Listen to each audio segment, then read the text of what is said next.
deep within the labyrinthine archives of the Secretariat of National Defense. Amidst thousands of dusty boxes guarding the darkest secrets of the Mexican army, a team of military archivists was conducting routine digitization work in November of 2024. It was a cold morning in Mexico City when retired First Sergeant Joaquín Mendoza, now a civilian employee of the archive, opened a box marked with the seals of the 3rd Military Region. Among yellowed files and faded photographs, his fingers brushed against something unusual. An oxidized reel-to-reel tape, wrapped in military-grade plastic from the 1990s. The label, barely legible after decades of decay, bore a typewritten inscription. Operation Sierra Storm DEC 93, classified. Mendoza had seen thousands of classified documents in his 20 years of service, but something about this tape sent an inexplicable chill down his spine. It was sent to the communications department for analysis. It took technicians 3 days just to find the equipment capable of playing the obsolete format. When they finally coaxed it to life, they discovered 4 hours of military radio transmissions, encrypted with codes 3 decades old. A lieutenant, an expert in historical military cryptography, was summoned. It took him a full week poring over manuals from the era to break the encryption. What emerged from those oxidized reels was not just another operational recording. The tapes had captured, with terrifying clarity, the last 48 hours of Black Eagle Platoon. The young voices of 14 Mexican soldiers echoed across the decades, unknowingly documenting their own death sentence. The final transmission, logged at 0417 hours on December 14, 1993, was a chaos of screams, automatic gunfire, and a cold, methodical order that was nothing short of blood-curdling. Confirm total elimination of the objective. This tape, preserved by a bureaucratic error for 31 years, did more than just record the final hours of 14 soldiers who believed they were serving their country. It exposed how the sacred mountains of Oaxaca were turned into a clandestine cemetery for inconvenient personnel, a place where treason wore a military uniform, and where the nation's defenders were sacrificed to protect the interests of those they had sworn to fight. If you have family in the armed forces or know stories of military disappearances, this case will chill you to the bone. The revelations captured on these tapes about military corruption will forever change your perspective. What follows is a demand for justice for the fallen. The Sierra Norte of Oaxaca in 1993 was, and remains, one of Mexico's most treacherous terrains. It is a mountainous labyrinth of peaks soaring over 10,000 feet, shrouded in cloud forests so dense that visibility can shrink to mere feet in minutes. Deep canyons seem to swallow men whole, and the serpentine trails that cross them have been silent witnesses to countless disappearances over the centuries. This impossible geography was the ancestral home of Zapotec and Mix indigenous communities, who had jealously guarded their autonomy for generations. Entire villages lived in an isolation that was not accidental, but strategic, connected by a network of paths known only to local guides. But since the 1980s, these same ancestral trails had become golden arteries for drug trafficking, perfect routes to move product from production zones to distribution points on the Gulf of Mexico. Here, the mountains themselves were a more lethal enemy than any cartel. Military maps of the era were practically useless based on aerial cartography that could not penetrate the forest canopy. Radio communications constantly failed due to mineral-rich rock formations that created electromagnetic dead zones. GPS was a luxury that did not exist for regular Mexican troops. A soldier separated from his unit in that Sierra was more likely to die from exposure than from an enemy bullet. It was into this infernal landscape that the High Command chose to send Black Eagle Platoon. 14 supposedly elite soldiers from the 48th Infantry Battalion. The platoon's composition, viewed in retrospect with the information from the tapes, reveals a selection that was not random but surgically planned for a sinister purpose. In command was Lieutenant Miguel Hernandez Solis, 28, a native of Puebla. Hernandez was what the military calls a soldier's soldier. He had 3 years of impeccable service, was twice decorated for valor in combat, and was strict with discipline yet deeply loved by his troops. He was married to Maria Elena for 6 years and was the father of 2 young children, 5-year-old Miguel and 3-year-old Sofia. But his file showed something else. He had submitted 3 separate reports on irregularities in the handling of seized narcotics and his suspicions of links between senior officers and criminal groups. The reports had been filed away pending further investigation.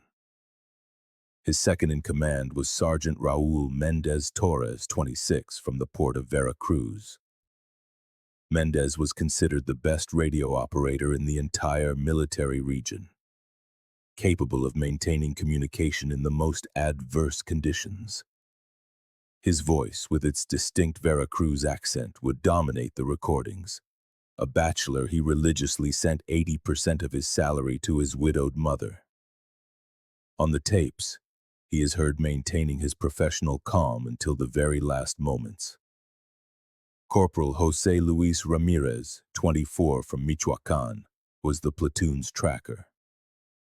Having grown up in the mountains, he had an almost supernatural gift for reading the terrain. Ironically, thanks to 2 prior years of service in the region, he knew the Oaxacan Sierra better than many locals. His warnings about the dangers of the terrain captured on the transmissions would be systematically ignored by command. The 11 privates who completed the platoon were boys between 19 and 23 years old, most from humble origins, the kind of young men who enlist in the army seeking a better life. Pedro Garcia Jimenez, 20, was from Mexico City but from the rough neighborhood of Iztapalapa, not the wealthy hills of Las Lomas.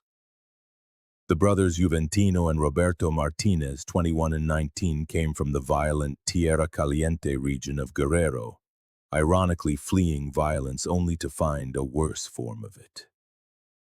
David Flores, the baby of the group at just 19, was a Tzotzil man from Chiapas who spoke 5 indigenous languages and served as an informal translator. They were all volunteers who had believed in the rhetoric of service to the fatherland. All of them sent nearly their entire salaries home. None had political connections or influential families. None would be missed by anyone with power. The selection had been meticulous. Operation Sierra Storm was presented to the platoon as a routine eradication mission. Locate and destroy poppy and marijuana plantations on the border between Zapotec and Mixi territory. It was December, harvest season, the ideal time to strike at production. But rumors in the barracks told a different story. It was whispered that the real mission was to pressure certain local chieftains who had stopped paying their dues to corrupt commanders in the military zone. The night before he left, Lieutenant Hernandez had privately expressed his doubts about the mission to his wife. The subsequent transmissions would reveal his suspicions were well-founded. Black Eagle Platoon was not going to fight drug trafficking. They were being sent as a sacrifice on an altar of corruption, where the impossible geography of the Sierra would be the perfect weapon for a crime that was meant to remain hidden forever. The morning of December 12, 1993, dawned with a thick fog hanging over the operations base in Ixtlan de Juarez. At 0600 hours sharp, Sergeant Mendez's clear voice broke the silence on the encrypted military frequency. "Storm Base, this is Black Eagle. Commencing movement as per operational orders. 14 elements, full gear, morale high." In the background of the transmission, you can hear the typical jokes of young soldiers, complaints about the mountain cold, the nervous laughter of men stepping into the unknown. Lieutenant Hernandez took the radio to request confirmation of the rendezvous point with the local guides who were supposed to lead them along safe routes. Storm base, confirm coordinates for rendezvous with local support elements. The reply was terse. Wind pass 1400 hours, guides confirmed, proceed. At 10:30 hours, the first routine transmission arrived. The platoon had ascended 800 meters and everything was apparently in order. But there were already troubling signs. Mendez reported that the provided maps did not match the actual terrain. Base, our maps show a valley where there is a mountain ridge. Requesting route confirmation. Even more disturbing, Lieutenant Hernandez noted the complete absence of any signs of illicit crops on their designated route. There were no recently burned fields, no makeshift irrigation systems, none of the typical mule tracks found in production zones. Storm base, negative on indicators for primary objective. Do you confirm intel for this zone? The response was blunt. Continue as per operational plan. At 1400 hours, the platoon reached Wind Pass, a mountain gap at 2,400 meters where the wind cut like a razor. The promised guides were nowhere to be seen. Hernandez, with growing concern in his voice, reported the situation. Base, negative contact with local support. I repeat, no guides at the rendezvous point, requesting instructions. After a 10-minute silence that must have felt like an eternity, Base responded with bureaucratic coldness. Black Eagle, proceed with mission using best judgment. Guides may have been delayed. Proceed. On the recording, Corporal Ramirez, the tracker, can be heard clearly warning his lieutenant. Sir, with all due respect, entering the Mixe region without a local guide is suicide. These mountains don't forgive. Hernandez relayed these concerns to Base. The response was a direct order. Black Eagle, the order to continue is final. Execute. By 1800 hours, the situation had deteriorated dramatically. The platoon was lost. The fog had descended like a shroud, reducing visibility to less than 5 meters. Mendez was transmitting coordinates that didn't match any known point on their maps. In the background of the transmissions, the soldiers' voices are tense. Someone mentioned hearing voices in the fog. Another swore he saw lights where no village should be. Storm base, Black Eagle reports total disorientation, zero visibility, requesting authorization for a full stop to await better conditions. The base did not respond for 45 agonizing minutes.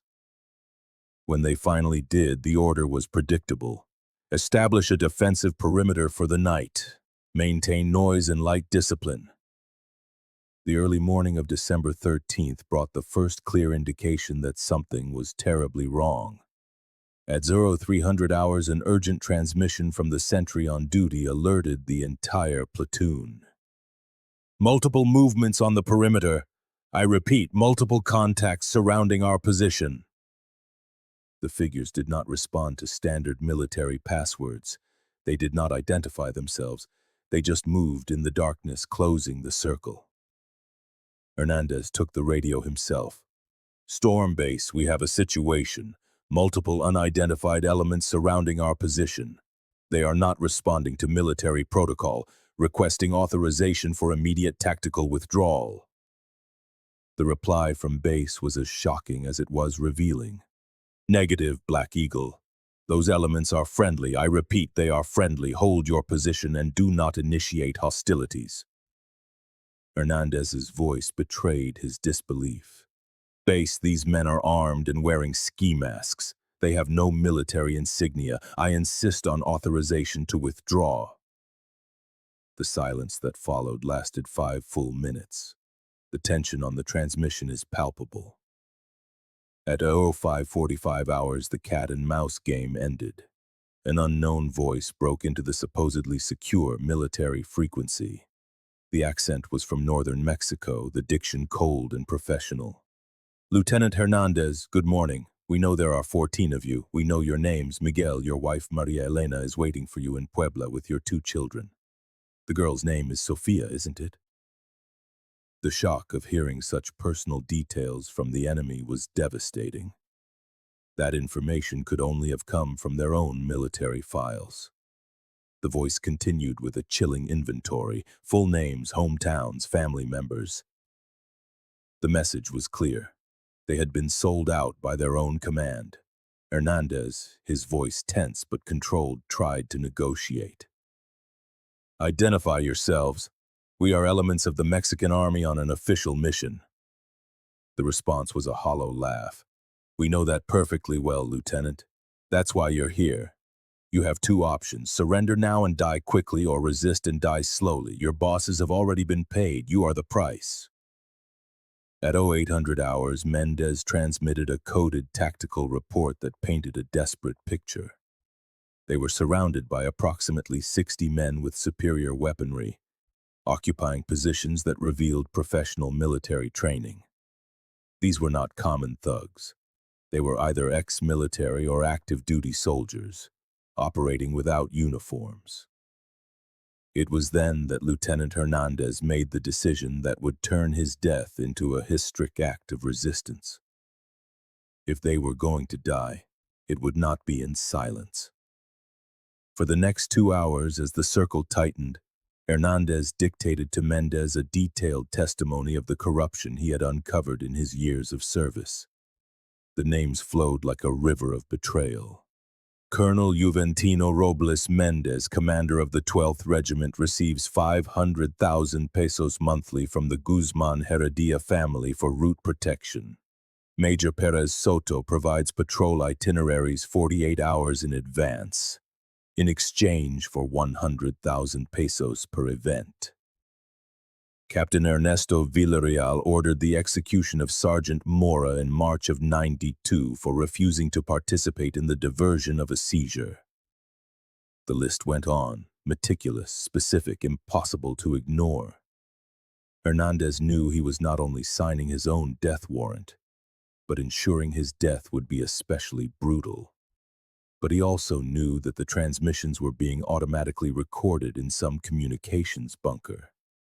His voice would be his revenge. By 1400 hours on December 13th, they had held out for 18 hours. Ammunition was running dry. The radio crackled with fragmented reports. "Martinez 1, seriously wounded. We need medevac for 3 men. Ammo at 20%. The night of December 13th bled into the 14th, an inferno of sporadic fire and psychological warfare. The attackers were in no hurry. They knew time was on their side. Desperate attempts to maintain morale echoed over the airwaves. Someone started a military chant, but the chorus that followed was faint and weak. Another asked for a message to be relayed to his girlfriend. Corporal Ramirez, ever the pragmatist, suggested a breakout attempt through the southern flank. The idea was overruled. They preferred to die together. At 0200 hours on December 14th, Sergeant Mendez's voice, breaking for the first time, came over the radio. "Storm Base, this is Black Eagle reporting. The Martinez brothers are down. I repeat, Juventino and Roberto are KIA, ammunition critical. 4 men seriously wounded.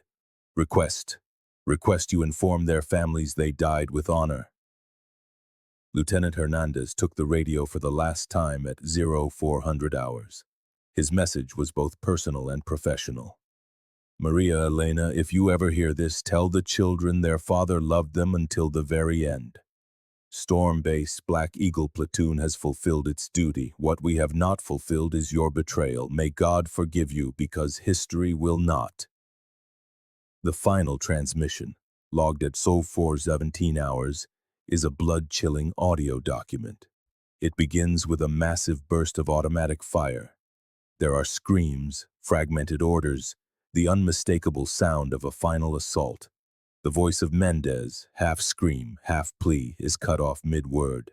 Then come the single shots, spaced, methodical, executions 1, 2, 3, 14 single shots are counted. Afterwards, a calm, northern accented voice takes the radio. There is no emotion, no satisfaction, only bureaucratic efficiency. Storm base, objective Black Eagle eliminated, 14 hostiles confirmed, proceed with cover story. The reply from the base is equally cold. Copied, good work, cleanup team is en route. The 4-hour recording ends with 30 minutes of silence, broken only by routine transmissions about a successful operation and significant enemy casualties. Black Eagle Platoon had ceased to exist, but their voices remained, trapped on magnetic tape, waiting 3 decades to tell their truth. 14 Mexican soldiers betrayed by their own command. The recordings proved the unthinkable. The enemy wore the same uniform, the cover-up machine activated with the chilling efficiency of an organization that had perfected the art of burying inconvenient truths. On December 15, 1993, just 24 hours after the massacre, the Secretary of National Defense issued a statement that would become the official story for the next 3 decades. The press release, printed in major national newspapers, told a tale of heroism and sacrifice. It stated that members of the Mexican Army's Black Eagle Platoon had fallen in the line of duty during a confrontation with a drug trafficking organization in the Sierra Norte of Oaxaca. The 14 brave soldiers, it claimed, had heroically resisted an attack by a superior number of criminals, inflicting numerous casualties before being overwhelmed. The Secretary of National Defense deeply regretted these losses and recognized the supreme sacrifice of these national heroes. The posthumous decorations arrived swiftly: medals of military merit, posthumous promotions, pensions for the widows and mothers. The entire apparatus of military honor was deployed to entomb the truth beneath layers of ceremony and protocol. But the families noticed irregularities from the very beginning. Maria Elena Hernandez, the lieutenant's widow, insisted on seeing her husband's body to say a final goodbye. She was met with a wall of bureaucracy. The remains, she was told, were in a condition unsuitable for viewing due to the intensity of the combat. When she pressed, a colonel took her aside and whispered that it was better to remember her husband as he was in life. The 14 caskets arrived sealed with strict orders not to be opened for sanitary reasons. Sergeant Mendez's mother, Doña Carmen, a woman of Veracruz steel who had raised 5 children alone, noticed something no one else seemed to question. The uniform in her son's casket was a size 36. Raúl had worn a size 34 since he was 18. When she pointed out this discrepancy at the military affairs office, the official turned pale. The next day, she received a visit. If she continued to ask inconvenient questions, her son's pension could be re-evaluated. Doña Carmen understood the message, but she never accepted it. The irregularities piled up like evidence of a poorly concealed crime. Not a single weapon from the platoon was ever recovered. A statistical impossibility in a real firefight where soldiers supposedly resisted to the last man. The drug traffickers responsible were never identified. There were no arrests, no follow-up investigations, no retaliatory operations. It was as if the enemy that had annihilated 14 elite soldiers had simply vanished into the mountain mist. The exact location of the confrontation was never disclosed, citing operational security. The families were never able to visit the place where their determined husbands and brothers fell. There were no coordinates, no maps, no witnesses. 14 men had disappeared in one of the most heavily militarized zones in the country, and no one knew exactly where. Most revealing of all was the casualty pattern: 14 dead, 0 wounded, 0 survivors. Any experienced soldier knows that is not a battle. It is an execution. In real combat, the ratio of wounded to killed is typically 3 to 1. Here, it was 0 to 14. Yet no one in a position of authority seemed to notice this statistical impossibility. Soon, the first cracks appeared in the wall of silence. A Mixe logger named Aurelio Jimenez told his village priest that he had seen something terrible in the mountains. Military trucks, not cartel pickups transporting bodies, soldiers, not assassins, digging a mass grave. The priest, a Jesuit with more courage than caution, encouraged him to report it. Aurelio traveled to the state capital. He never arrived. His body was found in a ravine 3 weeks later. An accident, the authorities said. He had slipped on a path he had walked his entire life. An ex-soldier, a veteran of the Guerrero operations, got drunk in a cantina and began to talk. He claimed to know the truth about Black Eagle. He said they weren't the only platoon to disappear that way. He named names, dates, places. The other patrons listened with the mix of fascination and terror that dangerous truths inspire. The next morning his house was empty. His neighbors said he'd gone north. His family never heard from him again. The pattern was clear and brutal. To speak of Black Eagle was to sign your own death warrant. The message resonated deeply within military communities. On the bases, the case became a dark legend whispered in the barracks. "Don't be a Black Eagle" became a code to warn comrades who were too honest or too curious. Everyone knew, no one spoke. But the masterstroke of the cover-up came just 3 weeks later. On January 1st, 1994, the Zapatista Army of National Liberation rose up in Chiapas. National and international attention, political and media, swung entirely to the southeast. The low-intensity war that followed dominated headlines for years. The 14 men from Oaxaca became a footnote, a forgotten paragraph in the torrent of news about the new conflict. Was the timing a coincidence? Declassified documents suggest otherwise. Military intelligence memos dated November '93 already anticipated significant unrest in Chiapas for the new year. Someone knew. Someone calculated that the blood of Black Eagle would be diluted in the greater river of blood that was about to flow. It was a cold, precise calculation. And it worked.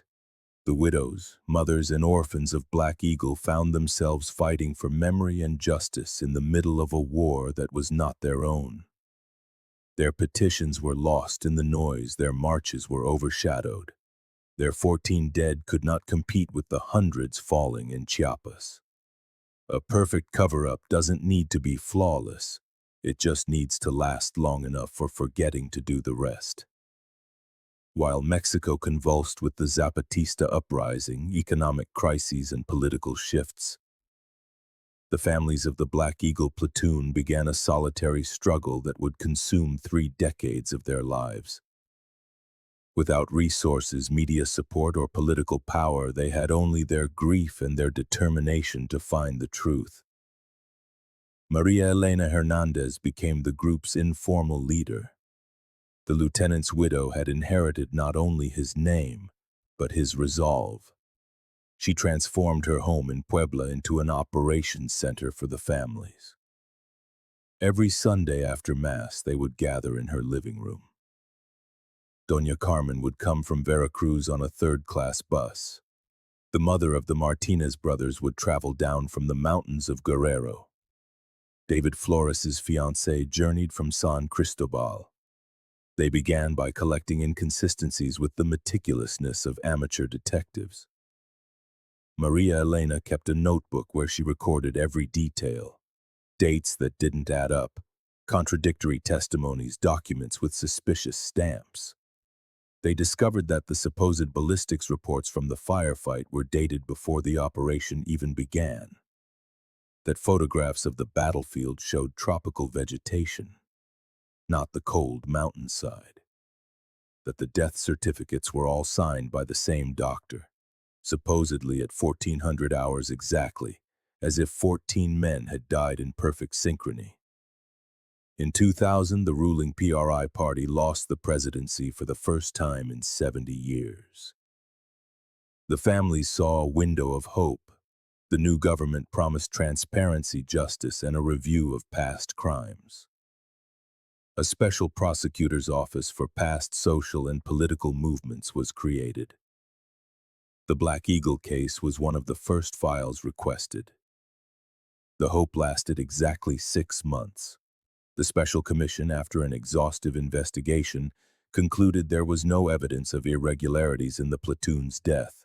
Everything had been according to protocol. Case closed. Several commissioners resigned in protest, citing political pressure. One of them confessed to Maria Elena in private. "Ma'am," he said, "there are files that are better left unopened. This is one of them. I'm sorry." In 2010, they came the closest they had ever been to the truth. A mid-level drug trafficker named Eliseo El Chino Morales was arrested in Oaxaca. Seeking to reduce his 40-year sentence, he began to talk. Among his confessions, he mentioned something that electrified investigators: a massacre of soldiers in the mountains back in the 90s. According to El Chino, his group had been hired by very important people with epaulets to clean up a problem. They were paid 3 million pesos of the era, a fortune. They were given the exact coordinates, the platoon's movements, even their radio frequencies. "It wasn't a fight," El Chino confessed. "It was like slaughtering sheep. Those soldiers were sold out before they even left the barracks." El Chino promised to give names, dates, and the exact locations of the graves. He asked for special protection, knowing what it meant to talk. It was granted. 3 days later, he was found hanged in his maximum security cell.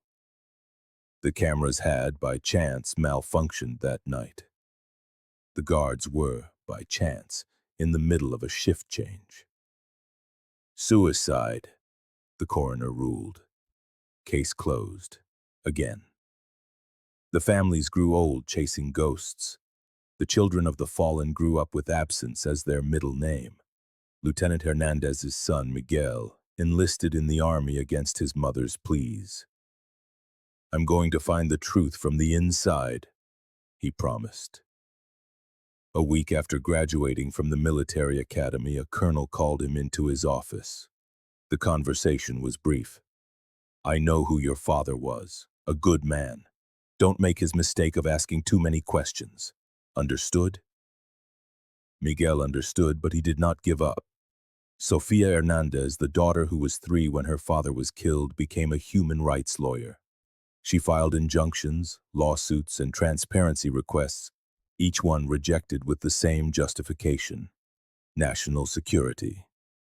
She learned that in Mexico, some truths are shielded not by law, but by fear.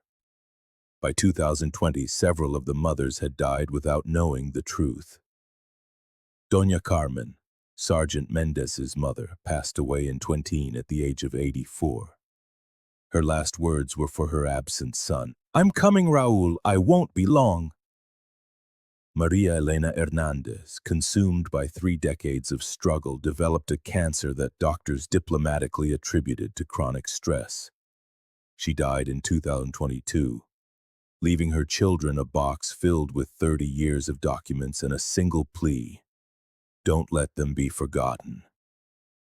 The Sunday meetings continued, now with the children taking the places of their deceased parents. The second generation had inherited not only the pain, but the determination. They knew they would likely die like their parents, without answers. But they also knew that to give up would be to betray the fallen twice over.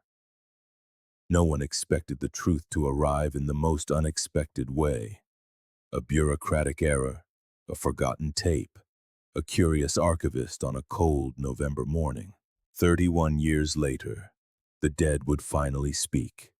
31 years of official lies had destroyed entire families, a testament to a corruption that kills the very people who swear to defend their country. And the tape proved everything. The forensic analysis of the 4-hour recording took 3 weeks. Audio experts from the National Institute of Forensic Sciences worked with state-of-the-art technology to authenticate every second. The results were conclusive. The tapes were genuine, with no evidence of manipulation or editing. The voices, when compared with archival recordings, were a match. The military codes, cross-referenced with manuals from the era, were correct. It was a level of detail impossible to fake. What emerged from the analysis was a unique document in the criminal history of Mexico. It was a real-time record of a betrayal, a massacre of state forces by state forces. Every transmission was transcribed, every voice identified, every ambient sound analyzed. The result was devastating in its clarity. The Veracruz accent of Sergeant Mendez was unmistakable, with his aspirated S's and coastal cadence, even under extreme stress. Forensic linguistics experts noted how his diction remained professional until the final moments, the sign of an exceptionally trained soldier. Only in the last transmission did his voice finally break, as he reported the deaths of the Martinez brothers. Lieutenant Hernandez's voice was compared to a recording from his graduation at the military academy, a 94.7% match. His manner of speaking, educated but unpretentious, betrayed his middle-class origins from Puebla. Analysts observed that even while dictating compromising information under fire, he maintained the rigid structure of a military report: event, date, location, personnel involved. But the most revealing voices were not the known ones but the unknown. The northern voice that negotiated the surrender and then confirmed the execution was subjected to exhaustive analysis. The accent placed him in Sonora or Sinaloa. His diction and vocabulary suggested formal military training. He used tactical terms an ordinary sicario wouldn't know. Establish overlapping fields of fire, staggered neutralization of targets, visual confirmation of total suppression. Military communications experts deciphered something more in the transmissions. Codes within codes. Sergeant Mendez, using his expertise, had been transmitting additional information through subtle variations in communication protocols. As one expert explained, every time he was supposed to say over, he added a half-second pause.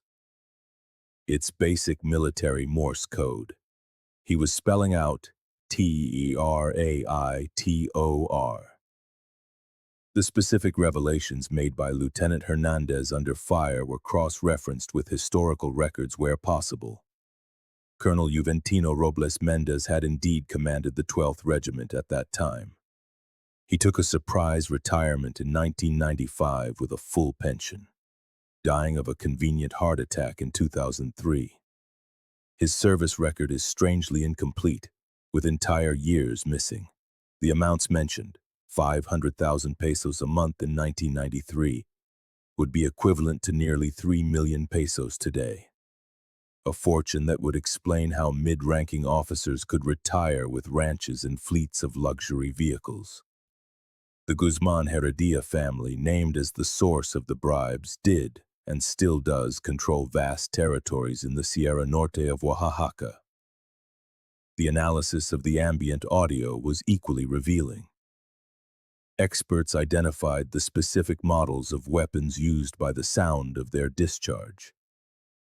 The platoon carried standard-issue G3 rifles identifiable by their characteristic rate of fire. The attackers used AK-47s and AR-15s, weapons favored by the cartels but also readily available from lost military arsenals. Most chilling was the analysis of the final gunshots. 14 single shots spaced between 8 and 12 seconds apart, enough time for the executioner to move from one victim to the next. The pattern suggested experience. There were no coups de grace, no nervous bursts of fire. Each shot was calculated to be lethal on the first attempt. A professional, military-style execution. The voice that took over the radio after the executions was the most explosive revelation of all. Using voice comparison software, a match of 87% was found with archival recordings of Colonel Humberto Maldonado Sáenz, who at the time was the chief of special operations for that military region. Maldonado had enjoyed a meteoric career. rising from major in 1990 to brigadier general in 1998. He retired with full honors in 2003, living out his final years in a Cuernavaca mansion he could hardly have afforded on a military pension. He died in 2010, taking his secrets to the grave. His son, Humberto Maldonado Jr., is today a major general, one of the most powerful officers in the Mexican army. The transmissions also revealed an operational pattern. This was not the first time. Lieutenant Hernandez specifically mentioned 3 previous platoons that had disappeared under similar circumstances between 1990 and 1993. Experts cross-referenced this information with casualty records, and there it was, an unusual spike in combat losses in that region during those years. Always entire platoons, always with no survivors, always in remote areas. The 4-hour recording was not just evidence of a crime. It was a manual for how organized crime and corrupt elements of the state had perfected a system of selective elimination. A system where Mexico's impossible geography became an accomplice, where military honor was used as bait, where the best soldiers died precisely because they were the best. The Black Eagle transmissions didn't just document a massacre. They exposed a complete system of targeted elimination that operated like a well-oiled machine. The experts who analyzed the recordings identified a modus operandi that was repeated with surgical precision. First, the selection of victims. It was not random. Declassified files released alongside the tapes revealed a pattern. Soldiers with impeccable records but no political connections. Men who had shown too much honesty, refused bribes, or reported irregularities. They were institutional orphans whose deaths would not trigger uncomfortable investigations from above. The Black Eagle Platoon was a perfect example. 14 men from humble origins, all volunteers, all believers in the system. Lieutenant Hernandez had made the mistake of reporting irregularities in seizures 3 times. Sergeant Mendez had turned down a lucrative private sector communications job. Corporal Ramirez knew the Sierra too well. Too many routes he wasn't supposed to know. Second, the preparation of the stage. Geography was fundamental. The Sierra Norte of Oaxaca offered the perfect theater of operations. Total isolation, impossible communications, 1,000 places to disappear bodies. The transmissions placed the platoon specifically on land controlled by the Guzman Heredia family. They weren't simple rural bosses. They were a dynasty that had controlled the Meeks region for generations, first with coffee and cattle, then with illegal logging, and finally with a far more lucrative enterprise, charging a toll on trafficking routes. Their business wasn't drugs, it was geography. Third, the operation itself. The transmissions revealed a level of coordination impossible without complicity at the highest level. The attackers knew the encrypted military frequencies, the communication protocols, even the names and personal details of each soldier. They had their exact routes 48 hours in advance. They knew no reinforcements were coming, that there would be no rescue, that their own base had abandoned them before they even departed. The tactical analysis showed the 60 attackers were not a mob, but an organized force. They occupied crossfire positions that cut off all escape routes. They waited patiently for the platoon to exhaust its ammunition. They weren't seeking a battle, they were seeking extermination. It was a hunt, not a fight. Fourth, the integrated cover-up. Before the last soldier fell, the cover story was already written. Heroic soldiers fallen in combat against the narcos, posthumous decorations to silence questions, pensions to buy compliance, and veiled threats for anyone who insisted on seeking the truth. The system, as mentioned in the transmissions, had eliminated at least 6 platoons in Oaxaca alone between 1990 and 1993. Extrapolating to a national level, the numbers could be monstrous. How many fallen heroes were in fact executed for refusing to be accomplices? The beneficiaries were clear. Corrupt commanders received millions in bribes. The cartels obtained de facto military protection. Local bosses maintained their feudal control. And the system perpetuated itself by eliminating anyone who threatened the balance. But there was a cost no one calculated: the institutional rot. Every honest soldier eliminated was replaced by one more flexible. Every officer of integrity who fell left a space for one more pragmatic. The Mexican army was rotting from within. Platoon by platoon, betrayal by betrayal. The voices of the Black Eagle Platoon, preserved by a bureaucratic accident, told a story that went far beyond their own tragedy. It was the chronicle of how an institution founded on honor had become an instrument of its own destruction, how the defenders of the nation had become the executioners of their own brothers in arms. When the declassified transmissions were officially delivered to the Ministry of Defense, the Attorney General's office, and the National Human Rights Commission in November of 2024, the impact was seismic but controlled. The federal government found itself facing undeniable evidence of state crimes involving Mexico's most untouchable institution. The first official reaction was a calculated silence. For 72 hours, as the recording circulated on social media and independent news outlets, there was no statement. When it finally came, it was measured. The Secretary of Defense announced a thorough and impartial investigation into the regrettable historical events revealed by the transmissions. But for the families of the Black Eagle Platoon, those 72 hours were an eternity of conflicting emotions. Miguel Hernandez, the lieutenant's son, now a captain in the very same army that had executed his father, listened to the recordings in the solitude of his office. When he reached the part where his father said goodbye to his family, the hardened soldier wept like he hadn't since he was a child. For the first time in 31 years, he heard his father's voice. For the first time, he understood why he had died. Sofia Hernandez, the lawyer who had dedicated her life to seeking justice, locked herself away for 3 days with the transcripts. As a jurist, she knew she held invaluable evidence. As a daughter, she held her father's last message. The 3-year-old girl who had grown up with a faded photograph as her only memory could now hear her father call her by name, minutes before he was killed. In Veracruz, Sergeant Mendez's family organized a mass in the parish where he had been baptized. The moved priest allowed them to play fragments of the transmissions during the service. When the sergeant's voice echoed through the church, professional to the very end, there wasn't a dry eye in the house. His nephew, who had never met him, remarked, "Now I understand where the family stubbornness comes from."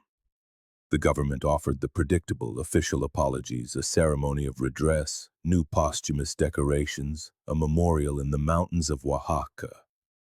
Promises that those responsible would be brought to justice, though everyone knew the main perpetrators were either dead or protected by immunities and statutes of limitations. But the real impact wasn't in the halls of power, it was in the barracks across Mexico. The transmissions were passed from phone to phone among the rank and file. Young soldiers listened in horror as they heard how 14 of their own had been sold out and executed.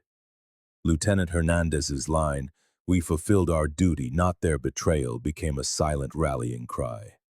In military academies, veteran instructors use the case as an unofficial warning. Keep your head down, don't ask questions, survive. But a new generation of cadets interpreted it differently. If military honor meant anything, it meant not repeating the crimes of the past. The Guzman Heredia family maintained a low profile. Their lawyers issued a statement denying any involvement, calling the accusations baseless posthumous defamation. They continued to control their fiefdom, now with additional bodyguards. The son of Colonel Maldonado, Major General Humberto Maldonado Jr., was forced to give a press conference. In an impeccable uniform, his medals gleaming under the lights, he denied any knowledge of his father's activities. "Each generation must answer for its own actions," he said, failing to mention that his own career was built on the bloody foundation his father had laid. The National Human Rights Commission issued a historic recommendation: official recognition of a state crime, comprehensive reparations for the families, and modification of operational protocols. Like all such recommendations, it was non-binding. Like all such recommendations, it would be partially fulfilled and mostly forgotten. But there was something no official decree could change: the voices. 14 Mexican soldiers had spoken from the grave. Their words, preserved on magnetic oxide for 3 decades, had broken the silence their murderers believed was eternal. There would be no real justice, no meaningful punishment, but there would be truth. And in a country where the lie is state policy, the truth is its own form of justice. The transmissions of the Black Eagle Platoon, saved by accident for 31 years, confirmed that 14 Mexican soldiers did not die fighting cartels in the mountains of Oaxaca. They were executed on the orders of their own commanders, betrayed by the uniform they swore to honor, and sacrificed on an altar of corruption. Their voices, captured on military frequencies, waited 3 decades to accuse their executioners from beyond the grave. This story must resonate in every barracks in Mexico. If you believe our soldiers deserve worthy leaders, subscribe now.